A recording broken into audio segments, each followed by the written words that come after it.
Lui, c'est lui qui pouvoir en toutes choses pour nous.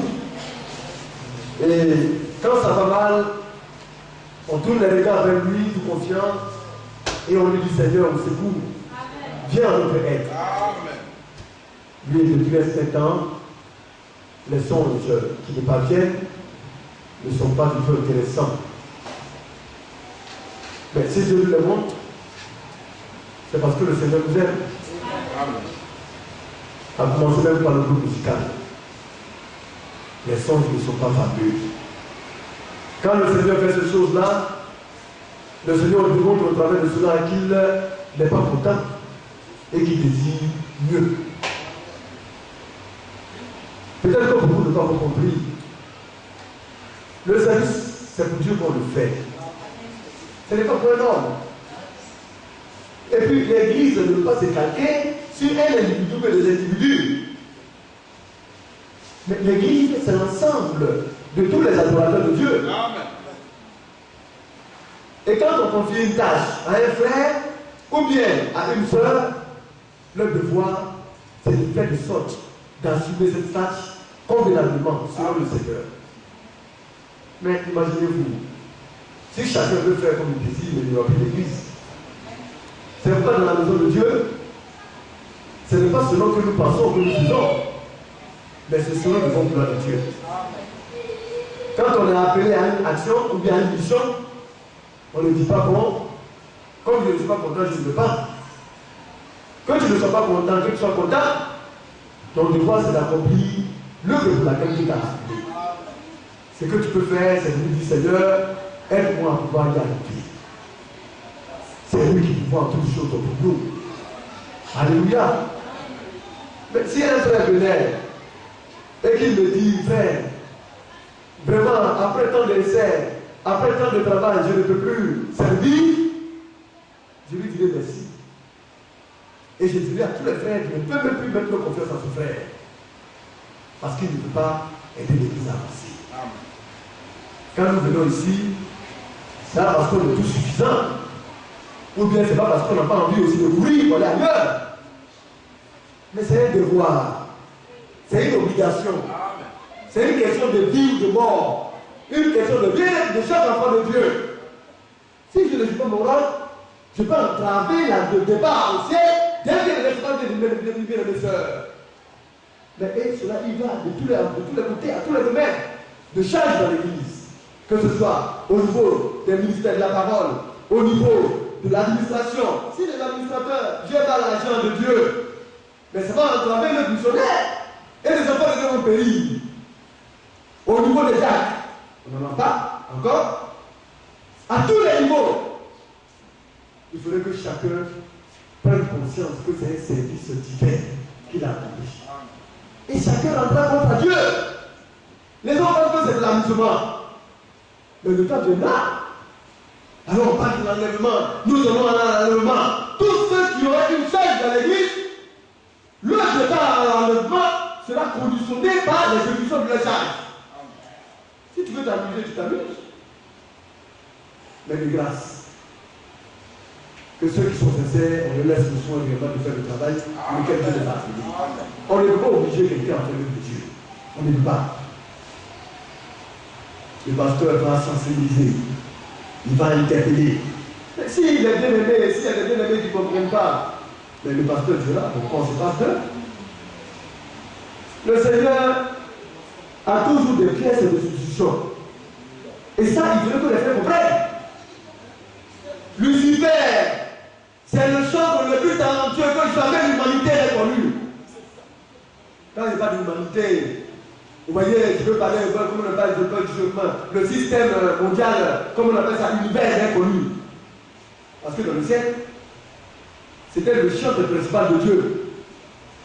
Donc aujourd'hui, Dieu s'est passé de lui. Il y a d'autres choses qui ont pris sa place. C'est pourquoi on ne doit pas nous donner une autre de nous-mêmes. Parce que nous ne sommes rien. Et si les frères ne comprennent pas cela, c'est qu'ils ont fait fausse route.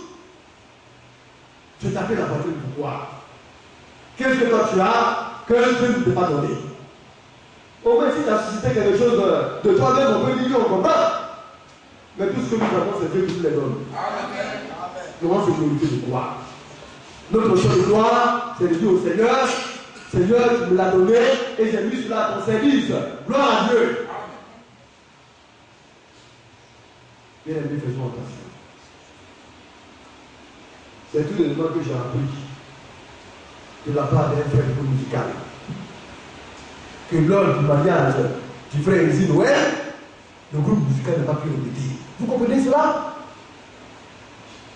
Donc ils sont venus faire de l'improvisation. Un Dieu une des sœurs qui se marient. Mais c'est comme vous venez vous bâcler son mariage. Mais on va où avec ça? Tout doit être pris au sérieux. Mais le mariage, c'est la vie des bien-aimés. Et puis c'est sacré. Et ça rentre dans le cadre de l'église. Si les choses ont été mal faites, qui est-ce qui est sali? C'est l'église de Dieu. Mais si l'église de Dieu est salie, qui est-ce qui est sali? C'est le pasteur Adon. Le pasteur Adon n'a pas créé l'église. Hein? Bien aimé, vous ne devez dire pas que je suis fondateur d'une église. Le fondateur de l'église, c'est Jésus-Christ lui-même. Mais c'est lui qui est mis en cause. Et c'est lui qui est sali. Mais quand on ne comprend pas cela, c'est qu'on est malheureux. Mais on vient ici pour voir. C'est pourquoi, frère, vous devez faire attention. À chaque niveau que nous servons le Seigneur, demandons au Seigneur la grâce particulière de le servir convenablement. Amen. Mais Dieu nous aidera à mettre de l'ordre dans tout cela. On n'est pas ici pour plaire à quelqu'un. Vous savez, quand les épreuves viennent, même les crises sont les épreuves. C'est pour forger le caractère des hommes. Quand on attend Dieu, ne pensez pas que tout sera facile. Mais quand les bien-aimés sont partis, ils ont quitté le groupe musical. Mais Dieu n'a pas restitué au groupe musical des musiciens. Mais si. Qu'est-ce que le Seigneur ne peut pas faire? Les personnes, les individus pensent que c'est l'œuvre humaine. Une œuvre humaine.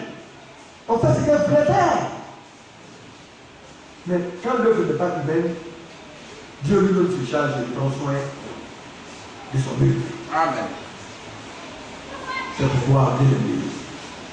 Que ce soit du pasteur jusqu'au dernier frère, nous devons nous remplir d'humilité. Ne pas taper la papier. Les talents, c'est Dieu qui nous les donne. Et l'église est remplie de talents. Seulement il faut les valoriser, les mettre en exergue pour la gloire de notre Dieu. Et c'est ce qui a été placé sur la requête. Mais en toute humilité et simplicité. Que le Seigneur nous soutienne.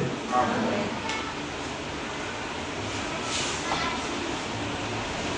Alors nous parlons toujours de ce sujet sur le mystère de Dieu. Mystère que nous devons comprendre. Dans le livre de Romains, le chapitre 11, le chapitre 16, nous avons lu le chapitre 11, où nous avons lu à dire qu'une partie d'Israël est tombée dans l'endurcissement jusqu'à ce que la totalité des païens puisse entrer. N'est-ce pas? Dans le livre de toujours Romains, chapitre 16, l'apôtre Paul, celui-là qui a écrit ce livre, nous rappelle encore que ce mystère avait été caché depuis des siècles et des siècles. Alléluia. Mais révélé maintenant pour nous, Église de Dieu. Des centaines et des centaines d'années, des hommes ont désiré connaître ces choses-là, mais ils n'ont pas pu. Alléluia. Maintenant, dans le livre d'Éphésiens, nous étions, Éphésiens chapitre 3, c'est là que nous sommes arrêtés.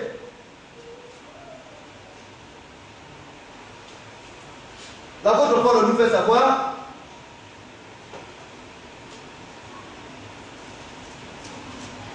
ce mystère, n'est-ce pas?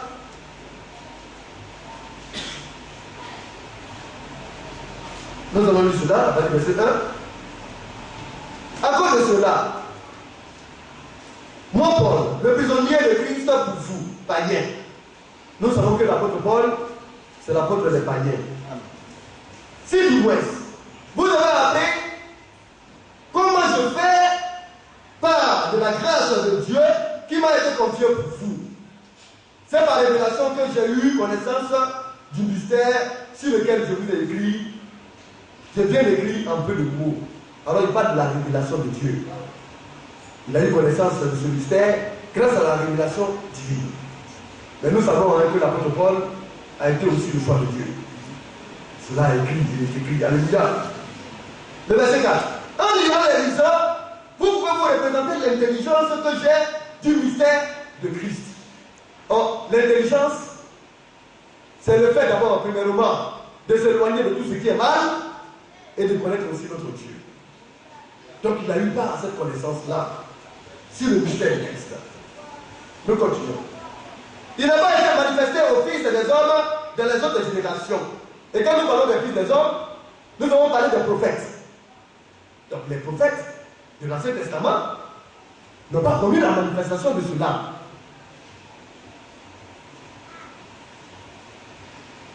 Comme il a été maintenant, il a été révélé maintenant par le Saint-Esprit, par l'Esprit, aux saints, apôtres et prophètes de Christ. Donc maintenant, pour la période de la grâce, quand on parle de maintenant, c'est le temps de la grâce qui a été donné. Pour cette période de grâce, ce mystère a été révélé premièrement aux apôtres d'abord. Nous avons lu cela, qui sont les garants de la doctrine. Et après cela a été transmis aux prophètes. Et l'Église a connu cette prophète majeure. Nous l'avons vu sur le tableau. Alléluia. Qui sont les 7 messagers. Donc, les messagers qui ont été donnés pendant la période de la grâce qui a été accordée aux nations, dans ce temps de grâce. Alléluia. J'espère que mes frères me comprennent. Amen. Donc, nous sommes dans un temps de grâce. Un temps de grâce qui a été donné aux nations. À partir du moment où Israël a rejeté le Messie, et une partie d'Israël est tombée dans l'endurcissement, le Seigneur a tourné le dos à Israël. Ayant tourné le dos à Israël, le Seigneur maintenant a ouvert ses mains maintenant aux nations. Et c'est là que la grâce a commencé. Donc, toute la période de la grâce est appelée par le Seigneur maintenant. C'est-à-dire que nous sommes dans ce maintenant-là. Alléluia. Donc, maintenant, d'abord aux apôtres, puis aux prophètes. Donc, les prophètes, l'apôtre Paul, qui fut le premier prophète de l'âge de l'Église, alléluia. Et nous avons vu que l'apôtre Paul ayant été le premier prophète de l'âge, le Seigneur lui a demandé, 14 années après, dans le livre de Galates, nous avons lu cela, de retourner à Jérusalem, vers les apôtres que lui-même s'est choisi et qu'il a mandaté, afin de comparer son évangile avec le leur. Et c'est ce que l'apôtre Paul a eu à faire. Dans toujours le livre de Galates chapitre 2, l'apôtre Paul a fait savoir que celui-là, c'est le Seigneur, qui a confié à l'apôtre Paul d'être l'apôtre des Juifs, des circoncis, a fait de lui, apôtre Paul, l'apôtre des païens, c'est-à-dire nous les incirconcis. Dit que le même message, le même évangile que le Seigneur a donné aux apôtres, a été le même évangile qui a été transmis à Paul pour les païens que nous sommes. Et continuons. Le verset 6. Il dit maintenant ce mystère. Quel est ce mystère? Il a défini cela en plusieurs étapes. Premièrement, c'est qu'une partie d'Israël a été aveuglée jusqu'à ce que la totalité des païens entrent. Deuxièmement, c'est que cela a été manifesté des écrits des prophètes. Et les prophètes ont parlé de cela. Vous voyez? Et cela d'après l'ordre de Dieu. C'est le Seigneur lui-même qui lui a donné des instructions pour cela. Et ils ont écrit de la part du Seigneur. Et qui est porté maintenant à la connaissance de toutes les nations, afin que les nations obéissent à la foi. Amen. Le but de ce mystère, c'est que tous les païens, toutes les nations obéissent à la foi. Mais quand on dit toutes les nations, bien aimé, il est bien entendu que ce sont les élus de nations. Ce n'est pas tout le monde de toutes les nations. Mais ce sont ceux-là qui sont destinés à cela. Alléluia. Et là, au verset 6, il dit ce mystère, c'est que les païens sont co-héritiers. Alléluia. Font un même corps et participent à la même promesse à Jésus-Christ par l'évangile. Donc, nous les païens, nous sommes co-héritiers. Mais un co-héritier, être co-héritier veut dire quoi? Quand on parle d'héritier, on parle de succession. Et quand on parle d'héritier, on parle d'héritage. Et l'héritage ne peut pas être validé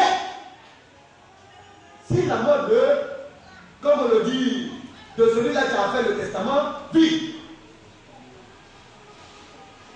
Et puis qui donne l'héritage? C'est un père. Alléluia. Le fait d'être héritier peut dire bénéficier de l'héritage. Mais de quel héritage s'agit-il? Mais l'héritage de Dieu. L'héritage que Dieu lui-même a préparé en donnant des ordres à ses serviteurs de mentionner. C'est de cet héritage à qui s'agit. Et comme c'est l'héritage divin, alors le Seigneur a dit, cet héritage-là, je vais le faire partager à tout un ensemble de personnes. D'où le mot héritier. Alléluia. Bénéficiaire d'une succession avec une ou plusieurs autres personnes. Donc, nous sommes bénéficiaires de la succession de Dieu. Alléluia. Amen. Bien entendu par Jésus-Christ. Puisque c'est lui qui est mort. Parce que Dieu lui-même ne saurait mourir. Mais il a fallu qu'il se fasse un corps où il va mourir, afin que l'héritage qu'il a préparé, nous puissions réellement être destinataires. Mais nous sommes plusieurs. Je n'ai pas l'héritage, mon frère n'a pas l'héritage, ma soeur aussi n'a pas l'héritage. Nous sommes tous des bénéficiaires. Et l'apôtre fait savoir que ça, c'est un mystère. Alors il est en train de, comme on le dit, nous illuminer, nous éclairer sur la connaissance de ce mystère. Parce que vous devez le savoir. Si ton père a les moyens et que ton père a fait un testament, si vous ne t'êtes pas informé sur le testament de ton père et que ton père venait à décéder, mais tu es un ignorant, tu vas souffrir pour des liens et tu vas mourir dans la pauvreté. Tu vas mourir misérable parce que tu es un ignorant. Tu ignores que ton père a eu un héritage dont tu es bénéficiaire. Héritage qui va te sortir de la pauvreté et de la misère. Mais tu ne le sais pas. C'est pourquoi l'ignorance est une gangrène. Il faut apprendre et à connaître tes droits. Et notre droit, pour ne pas dire notre droit, c'est que moi, toi, mon frère et ma soeur, nous sommes bénéficiaires de cet héritage de Christ. Et il dit, alors étant co-héritiers, nous formons tous un même corps. Ah, le corps. Et participons à la même promesse. Nous formons tous un même corps. Et au travers de cela, nous sommes participants d'une même promesse. En Jésus-Christ et cela par l'évangile. C'est au niveau de l'héritage. C'est dans l'évangile que cela se trouve. Et l'évangile est l'évangile d'une personne, c'est Jésus-Christ. Alléluia. Et ceux-là qui sont, alléluia, participants de cette promesse, forment le corps du Seigneur. Or, le corps du Seigneur a commencé depuis l'âge de l'apôtre Paul. L'âge de l'Église. Alléluia. Alors, je voudrais que les bien-aimés lisent dans le livre de Éphésiens 4. Éphésiens 4.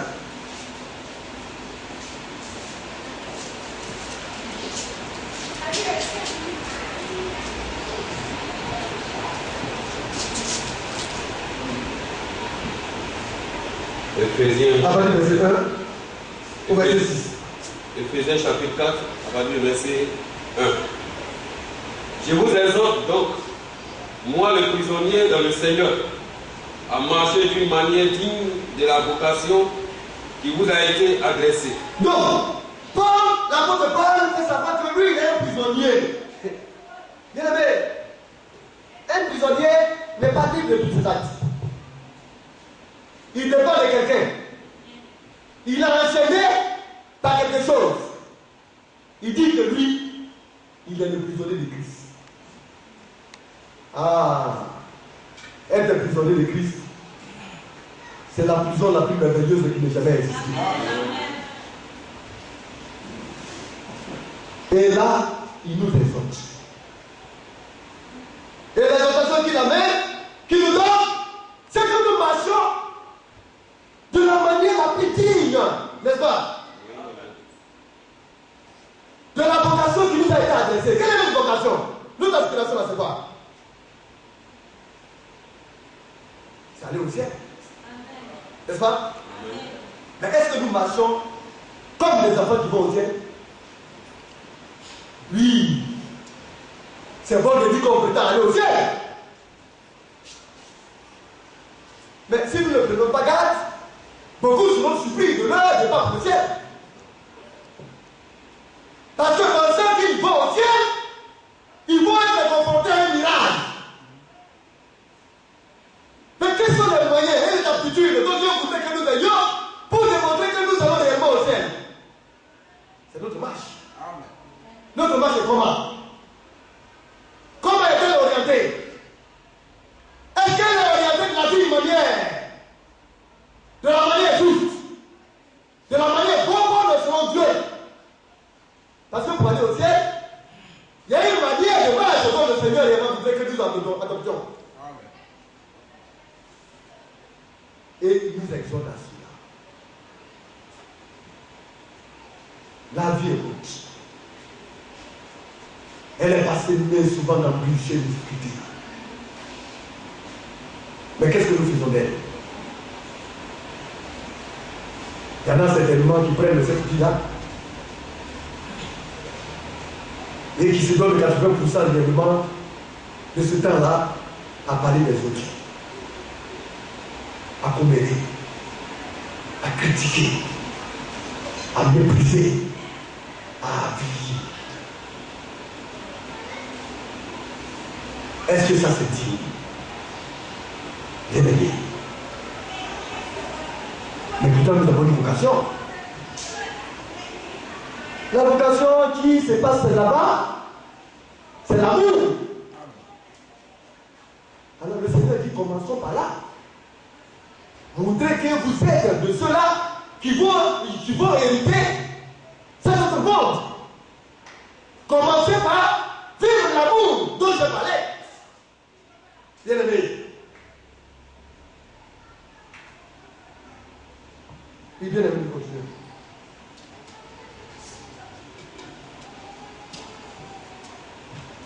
Verset 2. Oui. En toute humilité et douceur. En toute humilité et douceur.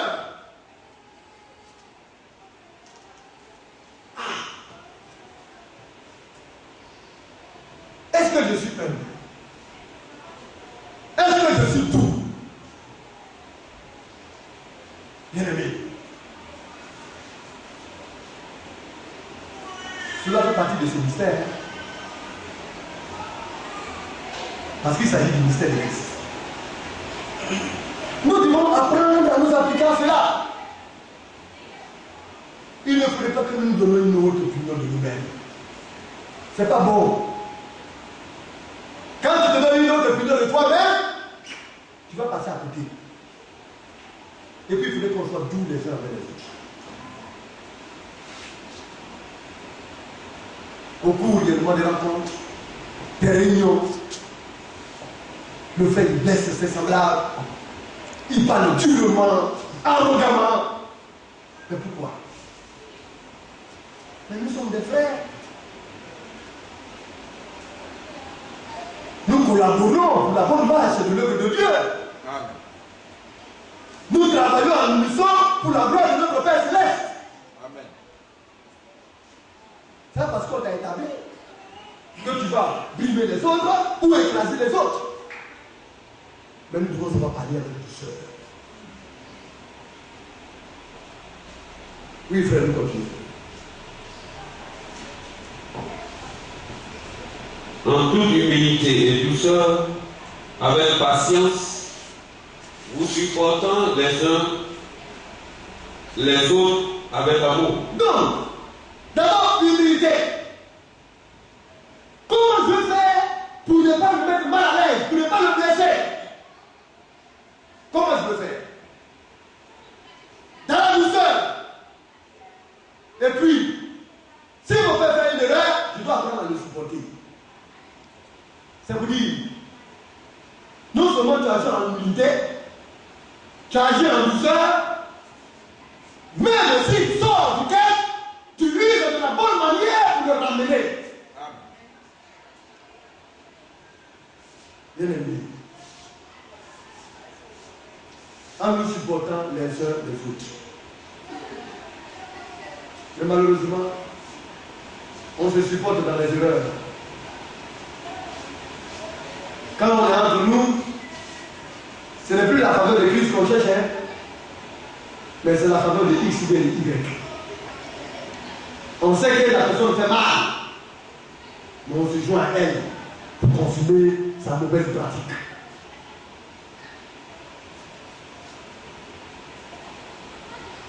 C'est que on n'a pas encore compris ce mystère. Et si nous continuons comme cela, nous disons au travers de cela que nous n'en faisons pas partie.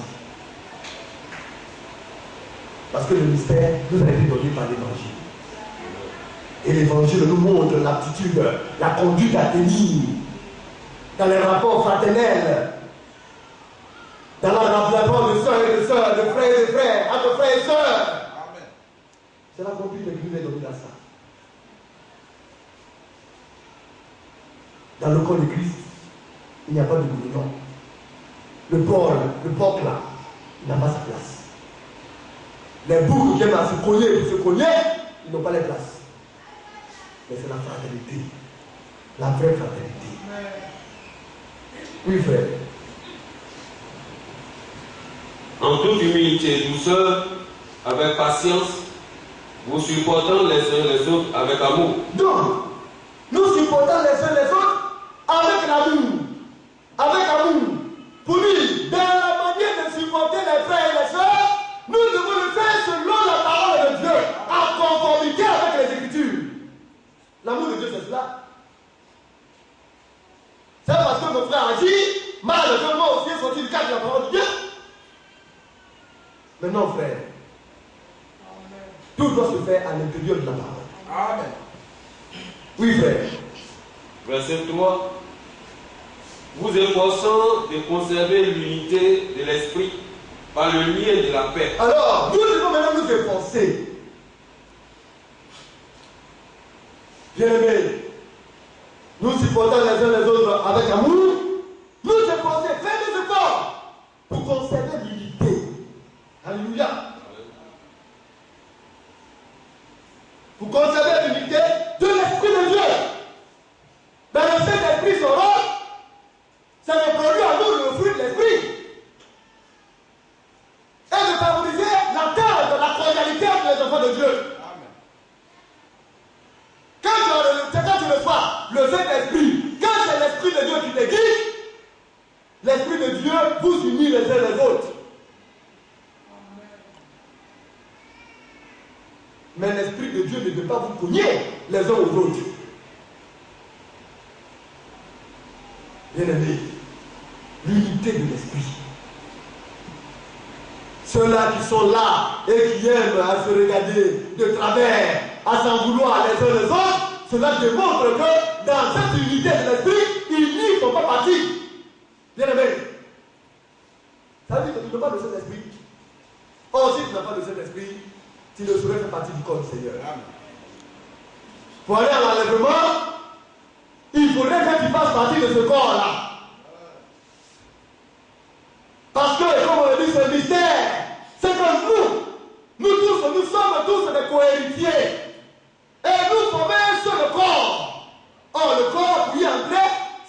le baptême du Saint-Esprit qu'on pénètre dans ce corps-là.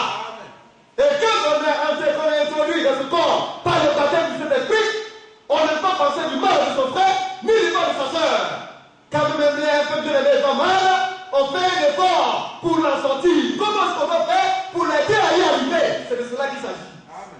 On est un.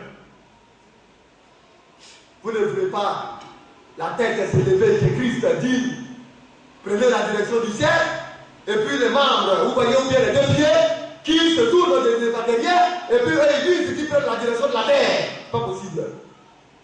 Là où la tête oriente tout le corps, c'est dans ce même élan que le corps se dirige. Le corps fait mouvement. Oui, bien aimé, nous continuons.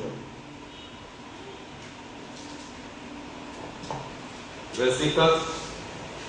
3, verset 3, nous reparlons verset 3. Vous efforçant de conserver l'unité de l'esprit par le lien de la paix. Par le lien de la paix. Or, lorsqu'il y a la paix, il y a l'ordre, la quiétude, l'entente, la cordialité.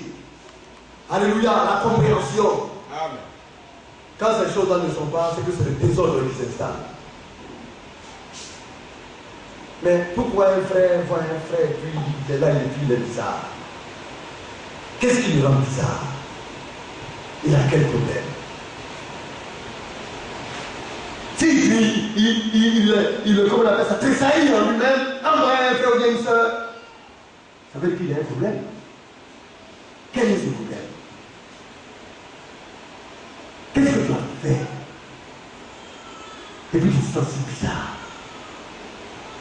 Si tu as un problème avec ton frère, va t'asseoir avec ton frère. Si tu viens avec ton problème avec ton frère, la paix va s'installer. Le Saint-Esprit va venir avec toi. Mais si tu parles mal de lui, et que tu te rencontres, qu'est-ce que l'Esprit va te dire? L'Esprit fera-t-il la paix avec toi? Non. Parce que l'Esprit ne fonctionne pas dans ces choses-là. On en parle. On en parle. Mais bon nombre de bien-aimés ne prennent pas garde. Il y a un groupe qui dit, mais Seigneur, parle-moi.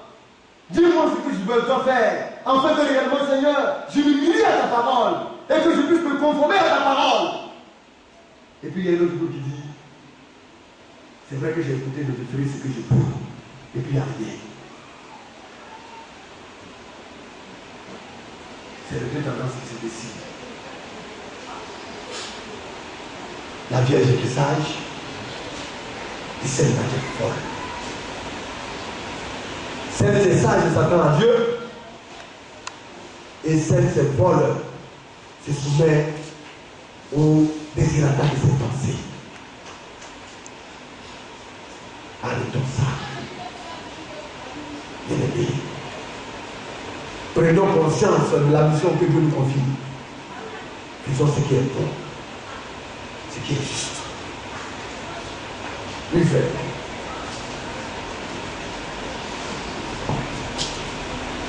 Verset 4. Oui. Il y a un seul corps. Il y a un seul corps, il n'y a pas deux. C'est pourquoi la dénomination se trompe. Ce corps-là, il est unique. Amen. On n'y est que par le baptême du Saint-Esprit. Amen. Alors, le baptême du Saint-Esprit a été donné à ceux-là qui lui obéissent. On a pensé tout cela. Mais si tu n'obéis pas, tu vas rentrer où? Mais quand tu obéis, c'est que tu fais attention à la voix de Dieu. Tu es prudent dans ce que le Seigneur te dit. Et tu fais de sorte d'exécuter cela. Alors le Seigneur dit, je vais te sceller jusqu'à l'expiration. Alors le Seigneur, par le Saint-Esprit, nous prend et nous positionne dans le corps du Seigneur. Il y en a qui servent sans être à l'intérieur du corps du Seigneur. Et il y en a qui servent parce qu'ils sont positionnés à l'intérieur du corps du Seigneur. Normalement, la bonne manière de servir, c'est lorsque tu adores, et que tu obéis. Le Saint-Esprit vient maintenant te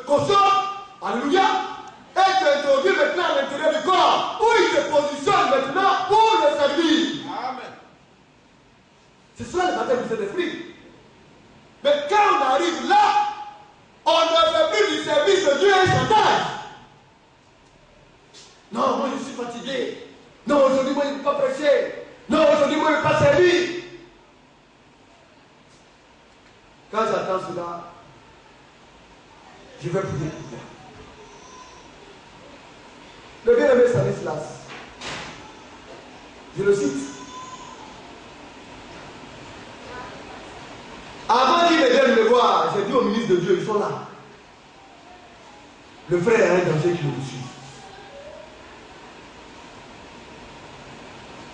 Après, il m'a écrit une lettre. Je dis, ah, ce que je suis en train de dire, je peux tous maintenir le frère dans la fonction. Mais il ne comprend pas. Le jour que le frère quitte la fonction, c'est son égarement. Il va retourner dans le monde. On dit la dénomination. Entre la dénomination et le monde, il y a quelle différence? Où des hommes prennent les commandements de l'homme pour en faire réellement la parole de Dieu.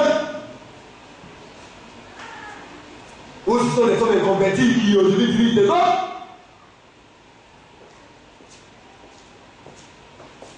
Bien aimé. Mais quand il est venu me voir, je dis bien aimé, je te maintiens encore parce que le jour que tu sors, c'est là, c'est fini. Il dit non frère, vraiment, il m'a fait la lettre que vraiment il ne se retrouve pas, sa vie, c'est pas ça, vraiment. J'ai dit mais si c'est pas ça, pas toi. Mais il ne m'a pas compris. Il m'a dit bon, qu'il fait réellement s'asseoir dans le peuple avec les frères pendant un certain temps. Comme il insistait, il dit il n'y a pas de problème, il a 5 années. Il est parti s'asseoir parmi le peuple 2 semaines, au lieu d'où il est.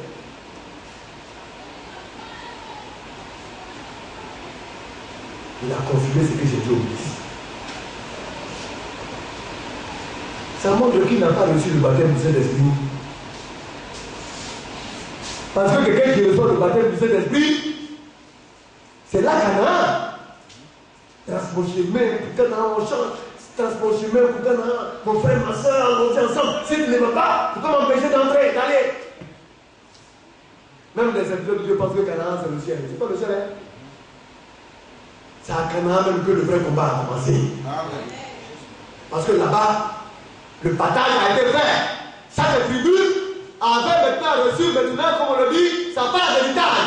Et quand tu entres à Canaan, c'est à ce moment-là que tu sais que tu es réel et co-héritier. Tu es participant de l'héritage de Dieu.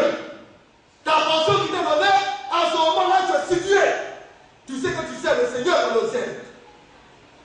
Mais si tu n'es pas à Canaan, tu n'as pas le savoir. Mais c'est à Canaan que la bataille est rude. Ah! Parce que c'est là-bas qu'ils ont affronté les Goliaths et autres, les fils d'Allah. Ils étaient tout petits à leurs pieds comme des sauterelles.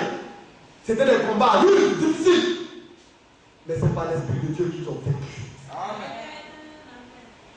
Mais quand on ne comprend pas, oui, je l'ai dit aux frères de grain à peau. Quand tu vas quelque part et que un frère te regarde mal, dis Alléluia. Il y a une bénédiction qui est pour moi. Parce que le Seigneur peut tester. Ah! De toute façon, il me regarde mal. Il faudrait que j'arrive à triompher et à changer son regard vis-à-vis de moi. Par la foi et selon la parole. Amen. Quand tu fais ça, c'est une bénédiction de plus pour toi. Amen.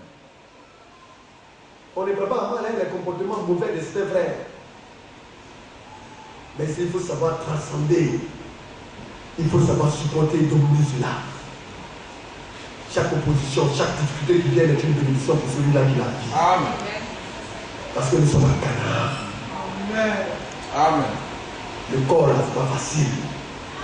Oui. Quand il y a un petit bouton, tout le corps en mouvement. La tête est réfléchie. On cherche quelle ordonnance va partir chez quel docteur. N'est-ce pas? Les bras sont en mouvement. On cherche réellement comment retrouver de l'argent pour aller payer l'ordonnance. Les pieds sont marchés pour aller à la pharmacie pour acheter le médicament. Parce qu'il y a un petit bouton qui nous demande quelque part. Et tout le corps en souffre. Quand on est dans le corps, on est uni. On ne détruit pas. Amen. On ne sépare pas. On ne méprise pas. Si tu méprises encore un frère, c'est que tu ne fais pas partie de ce corps. Et de ce fait, tu n'es pas héritier. Tu n'es pas héritier. C'est ça. Chacun doit prendre garde et travailler. Bien-aimé. Une frère nous disait.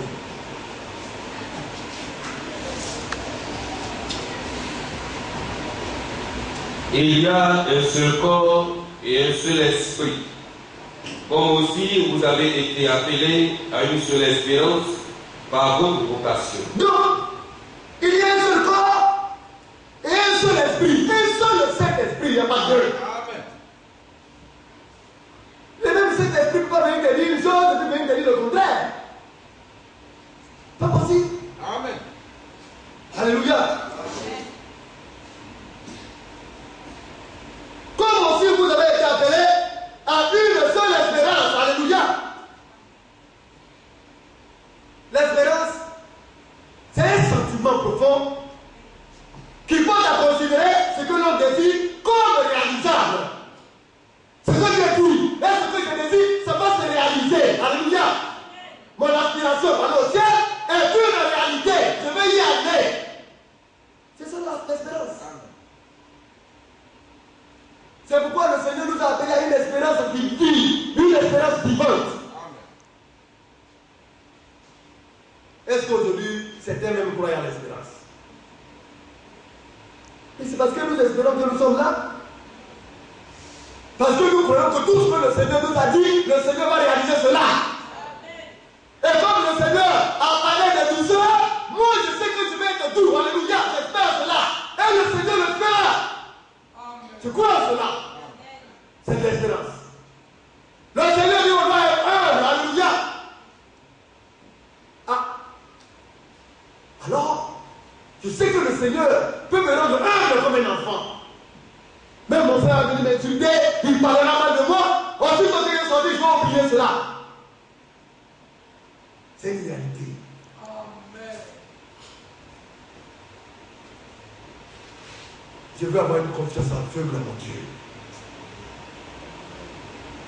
Je veux être plein d'espoir. Oui, bien.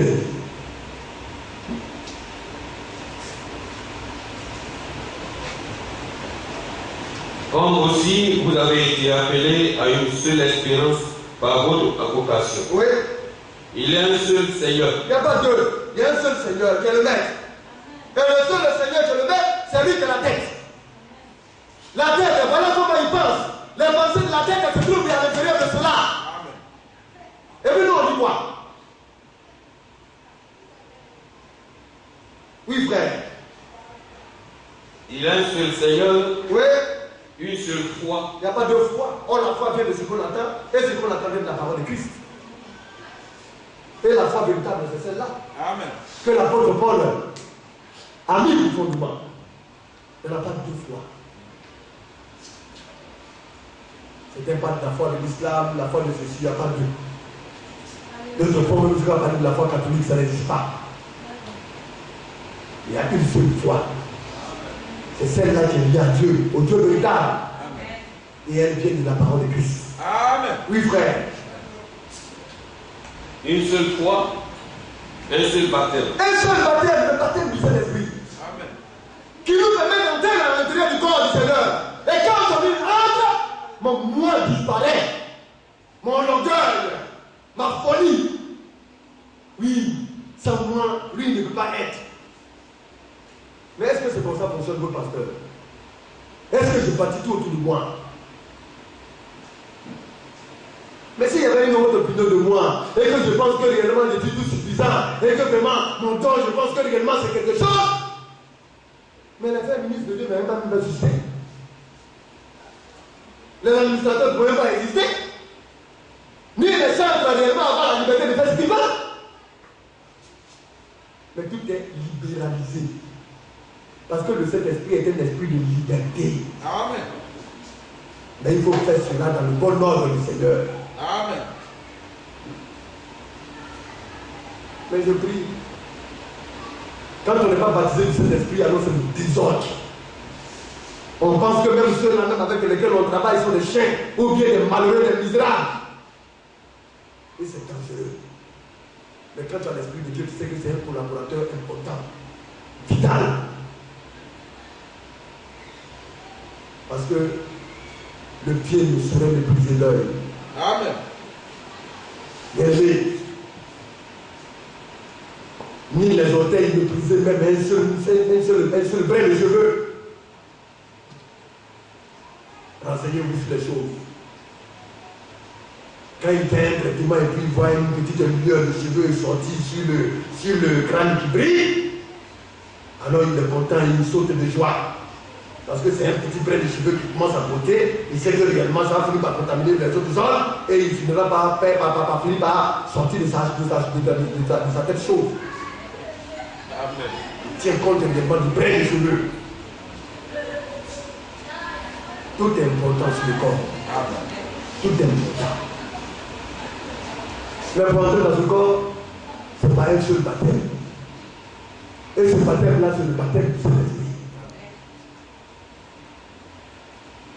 Le Seigneur le donne à ceux-là qui pratiquent l'obéissance. Amen. Il faut commencer par là. Mais qu'est-ce qui se passe? On dit aux sœurs, il y a une différence. Il y a des sœurs qui aiment vraiment, qui savent qu'elles ont un don. Ils savent qu'elles peuvent chanter pour la gloire de Dieu. Mais elles sont assises. Mais il y en a qui savent que ça y est en elles et puis ça bouillonne. Mais ayant le Saint-Esprit les conduit à venir chanter. Parce que le Saint-Esprit installe toujours à l'intérieur du corps pour un service divin. Tous nous avons des dons. Mais tous les dons ne se font pas de la même manière. Qu'est-ce qui fait que les sœurs aiment vraiment venir partager? Il y a des sœurs qui ont en elles l'enthousiasme de donner bien-être. Alléluia, elles sont conviviales. Elles sont, comment on appelle ça?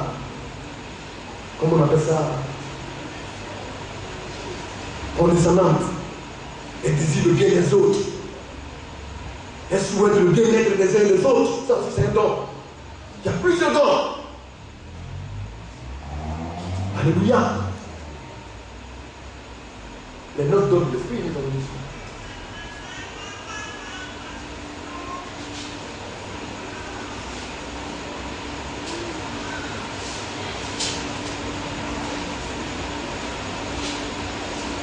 Un Corinthiens chapitre 12.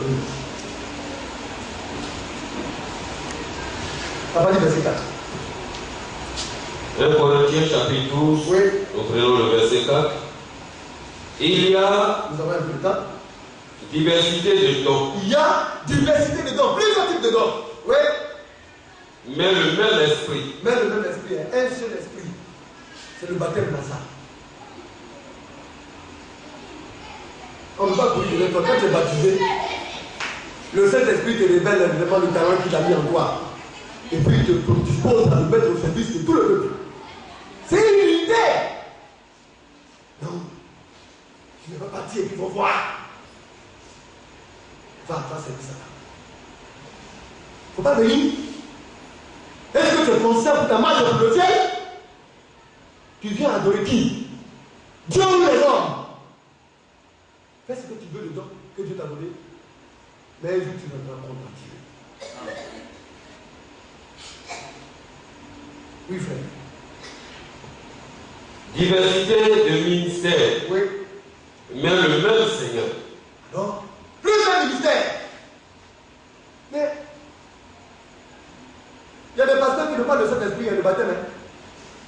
Oui, ça existe parce qu'il y a des pasteurs qui ne croient pas au baptême du Saint-Esprit. Je vous assure, il y en a. Mais comment vont-ils organiser les choses? C'est pourquoi vous voyez une église qui a fait 20 ans et puis il y a seulement 2 pasteurs.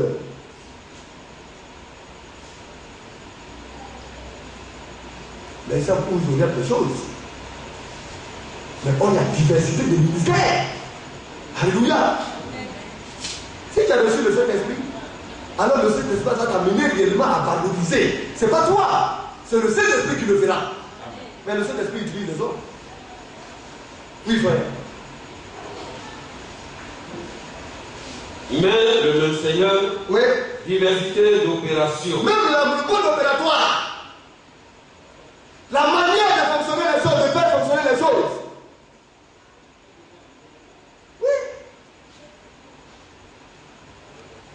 Mais le même Seigneur, le même Saint-Esprit. Oui, frère.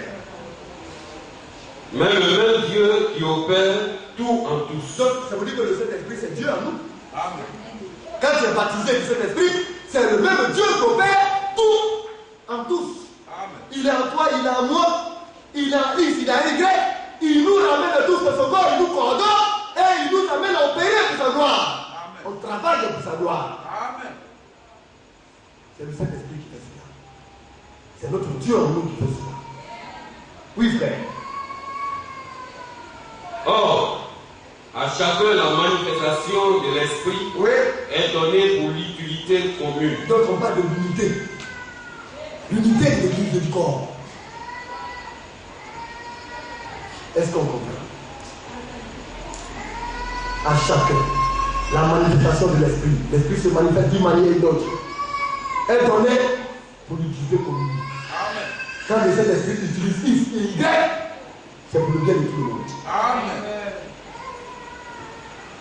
Mais quand on dit, oh, ton frère là, il a du talent, hein? Et puis il dit, non, on dit là, il fait là, il fait pas. Il sait qui? Il sait qui? Alléluia. Ne nous donnons pas une autre opinion. Amen. Et si nous faisons cela, ce n'est pas le Saint-Esprit qui le fait. Le Saint-Esprit n'est pas dans ces choses. Le Saint-Esprit est un cadre de gens humbles, Amen. simples, et qui le glorifie au travers de leurs attitudes, de leurs actes. Et non des hommes qui se tapent la poitrine et qui dirigent leurs semblables. Si ton frère ne se sent pas bien auprès de toi, c'est que tu as un problème. Il faut revoir ta manière d'être. Bien aimé. Nous continuons, frère. Nous allons dans le